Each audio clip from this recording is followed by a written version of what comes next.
शेतकरी मित्रांनो, हा जो प्लॉट आहे हा परिपूर्ण वाळलेला प्लॉट आपल्याला म्हणजे वाळणं चालू झालं असा प्लॉट आपल्याला दिसत आहे।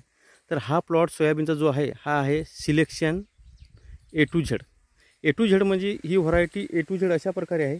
या व्हरायटीपासून आपण ॲव्हरेजही भरपूर घेऊ शकतो आणि दुसरी गोष्ट म्हणजे तिन्ही हंगामामध्ये तिन्ही ऋतूमध्ये ही आपण पेरू शकतो। तर ही व्हरायटी A to Z म्हणजे आपण पावसाळ्यामध्ये, खरीपात, रब्बीमध्ये, हिवाळ्यात आणि उन्हाळ्यात सुद्धा आपण ही व्हरायटी पेरू शकतो।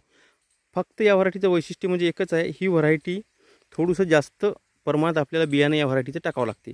तर त्यासाठी आपल्याला 1 एकरामध्ये साधारणतः 20, 25, 30, 40 किलोपर्यंत आपण सुद्धा टाकू शकतो बियाणे पेरताना। तर त्यामुळं आपल्याला हे थोडंसं दाट पेरावं लागते, कारण या व्हरायटीची जी उंची आहे ही उंची फार कमी असते।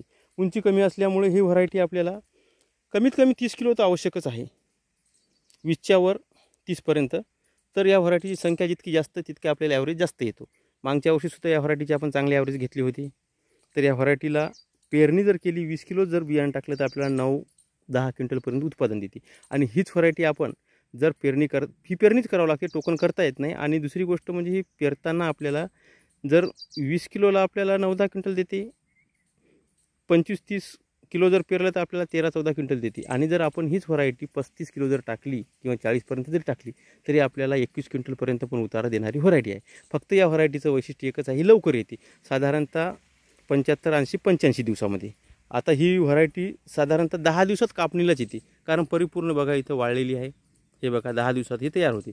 आणि ही व्हरायटी कुठल्या कामी आहे, तर ही व्हरायटी आपल्याला उन्हाळ्यामध्ये घ्यायला, त्याच्यानंतर हिवाळ्यामध्ये घ्यायला, रब्बीमध्ये, आणि दुसरी गोष्ट महत्त्वाची म्हणजे जे क्षेत्र ऊसाचं आहे त्यावेळेस खरीपामध्ये आपण घेऊ शकतो। जिथं ऊस लावायचा आहे आपल्याला, अशा क्षेत्रामध्ये लवकर शेत रिकामं होते आणि लवकर आपण ऊस लावतो, म्हणजे आपला ऊस लवकर कारखाना घेऊन जातो, त्यासाठी त्या क्षेत्रात कामी येते। आणि बरेच शेतकरी असे आहेत की जास्त उत्पादन घेण्यासाठी पण हीच व्हरायटी जास्त घेतात, कारण आता लेट व्हरायटी आहेत त्या उत्पादन देईना झाल्या, त्यामुळे ही व्हरायटी भरपूर काम करते। तर ही व्हरायटीसुद्धा अशा प्रकारे दाट पेरून टाकायची, ट्रॅक्टरने, बैलजोडीने कशाने पेरू शकता, आणि असा भरगच्च माल या व्हरायटीपासून आपण घेऊ शकतो। तर अशा प्रकारे ही variety selection A to Z, आणि विशेष म्हणजे 4-4 दाण्याच्या शेंगा बऱ्याच प्रमाणात आहेत, 3-4 दाण्याच्या। हे बघा अशा प्रकारे लवकर कापणीस तयार पण होती।